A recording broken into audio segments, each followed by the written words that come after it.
O'zbekiston tarixi 7-sinf 9-mavzu Movarounnahrda arab xalifaligining o'rnatilishi. Islom dinining vujudga kelishi. Qadimdan Arabiston yarimorolida arablar tarqoq holda yashardilar. 7-asr boshlarida Arabistonda yagona e'tiqod asosida mamlakatni birlashtirish harakati boshlanadi. Bu buyuk e'tiqod yakkaxudolikka asoslangan islom dini edi. Islom bo'ysunish, itoat etish, o'zini Alloh irodasiga topshirish degan ma'nolarni anglatadi. Allohning rasuli, elchisi Makka shahrida dunyoga kelgan Muhammad sallallohu alayhi va sallam ibn Abdulloh 570-632 bu harakatga rahnamolik qiladi. Islomni qabul qilib Rasulullohga ergashgan uning izdoshlari musulmonlar deb atalgan. Ular insonlarning Xudo oldida teng ekani, rizq-ro'zini barchaga Yaratguvchining o'zi yetkazib berishi hamda jamiyatdagi adolatsizlik barham topishi uchun haq dinga kirish kerakligini targ'ib etadilar. Islom bayrog'i ostida Makka shahrida boshlangan targ'ibot Madinaga ko'chadi. Muhammad sallallohu alayhi va sallam 630-yilda arablarni yagona davlatga birlashtiradi.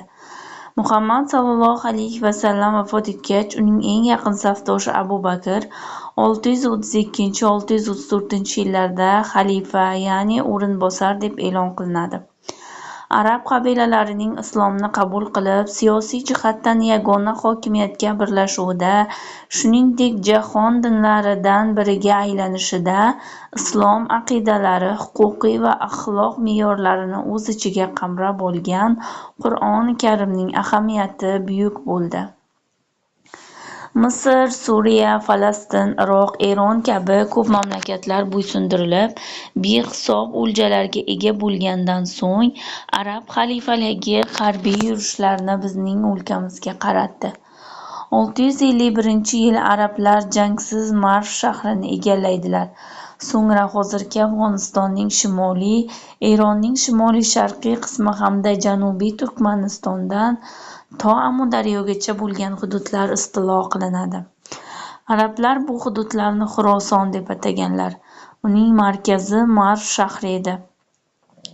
Bu viloyatni boshqarish uchun maxsus noyib tayinlanib, u Marvda turar edi.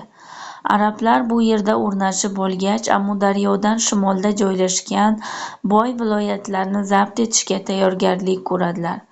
Bu yerlarni arablar Movarounnahr, ya'ni daryoning narigi tomoni deb ataydilar. Arab xalifaligi barcha hokimiyat Muhammad sallallohu alayhi va sallamning o'rinbosarlari, xalifalar qo'lida to'plangan davlat. 632-1258-yillarda. Unda Ummaviylar 651-750 va Abbosiylar 750-1258-yillar sulolalari hukmronlik qilgan. Movarounnahr tomon yurishlar. Arablar Movarounnahrga dastlab uni bosib olish uchun emas, balki islom dinini yoyish jihatdan tayyorgarlik ko'rish, mahalliy hukmdorlarni sinash maqsadida yurish qiladilar. Movarounnahrga ilk bor hujumlar 654-yilda Maymur va 667-yilda Chag'aniyondan boshlanadi. Manbalarda qayd etilishicha, bu davrda Xorazm arablar tomonidan 2 marotaba talon-taroj etilgan. Nashahiyning yozishicha, 673-yilning kuzida xalifa Muaviya I 661-680 farmoni bilan Ubaydulloh ibn Ziyod Amudaryodan kechib, Buxoro hududiga bostirib kiradi. Poykand va Romitonni egallab, Buxoro hukmdori qo'shinlarni yengadi va o'z foydasiga sulh tuzib, 1,100,000 dirham hajmda tovon undiradi. Tovondan tashqari arablar 4000 asir qurol, kiyim-kechak, oltin va kumush buyumlardan iborat ko'p o'ljalar bilan Marvga qaytadilar. Yo'l-yo'lakay arablar Termiz shahrini egallaydilar. 8-asr boshlarida arablar Movarounnahr hududini to'liq bosib olishga kirishadilar. Xurosonga noyib qilib tayinlangan Qutayba ibn Muslim arablarning Movarounnahrga harbiy yurishiga boshchilik qiladi. Qutayba harbiy yurishni 705-yilda Balx viloyati atroflarini zabt etishdan boshlaydi. Tez orada Chag'anyon hokimi jangsiz taslim bo'ladi. Qutayba qiyinchilik bilan Poytaxtni egallab, Buxoro tomonga yo'l oladi va 709-yilda Buxoroni egallaydi.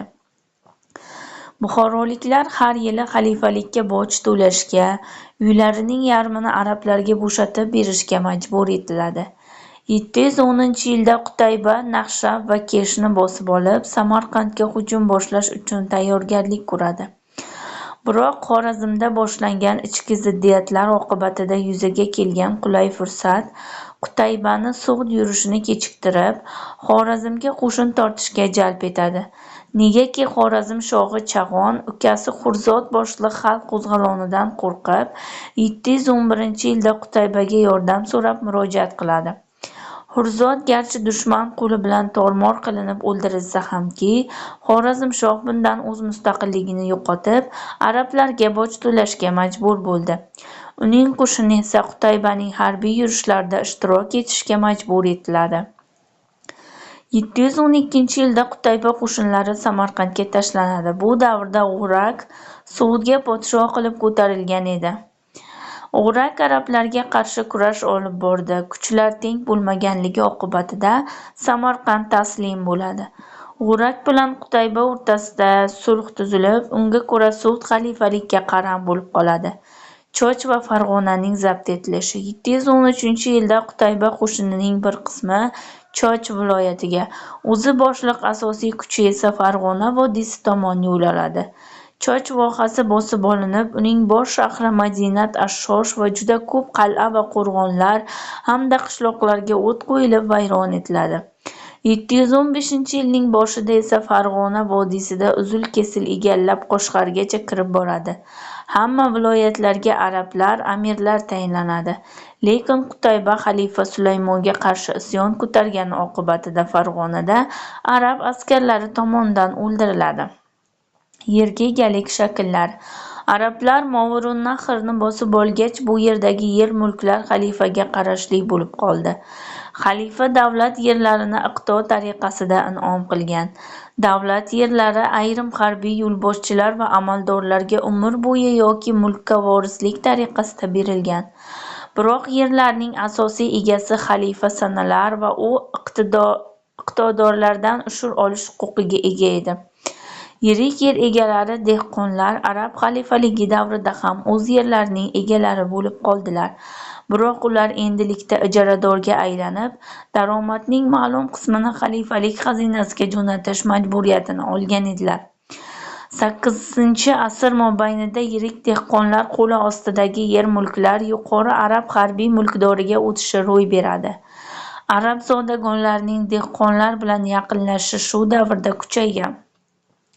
Dehqonlarning arablar bilan yaqinlashuvi ularni istilochilar uchun ishonchli xizmatkorligini ta'minlash bilan bir qatorda yer-mulklari va boshqa boyliklarini muhofaza qilishga imkoniyat yaratdi. Dehqonlar arab istilosidan so'ng xalifalik noibining vakili hisoblangan amirga bo'ysunganlar. Biroq amir bilan bir qatorda yirik yer egalari Buxor hududlarining ham mavqei baland bo'lgan. Narshahiyning ma'lumotlariga ko'ra, ayrim dehqonlar Buxoro amiri va Buxor hududlar ularning o'z yerlarini tortib olganligi shikoyatini Xuroson noibiga yetkazganlar. Movirun-Nahrdagi qishloqlarda yerlar mayda xo'jaliklar tomonidan ishlov berilgan. Dehqonlar yerlarni mayda bo'laklarga taqsimlab, ziroatkorlarga, kadivar va kashovarzlarga ijara tarzida bo'lib berishgan. Buning uchun ziroatkor soliq to'lagan. Dehqonlar va amirlar soliqning xalifa xazinasiga tushishiga vositachilik qilishgan. Muhammad Narshahiy 899-959-yillarda yashab o'tgan tarixchi olim. Buxoroning Narshah qishlog'ida tug'ilgan, Buxoro tarixi nomli asarni yozib qoldirgan. Amir arabcha amr qiluvchi, boshliq, hokim, lashkarboshi, hokim, bek. Arab xalifaligi davrida alohida qo'shin qo'mondonlari amir deb atalib, ular odatda zabt etilgan viloyatlarga noyib etib tayinlanganlar. Fath arabcha egallash, zabt etish, bosib olish ma'nosini beradi. Iqto arabcha chek, taqsimlab berilgan yer, hukmdor tomonidan katta xizmatlar uchun in'om qilingan chek yer. Ushur arabcha o'ndan bir idora ishlari uchun daromadning o'ndan bir hajmi hisobidan olinadigan soliq. Bugungi darslarimiz mana shulardan iborat edi va ancha qiyinroq mavzu. Bizni kuzatishda davom eting, obuna bo'lishni unutmang.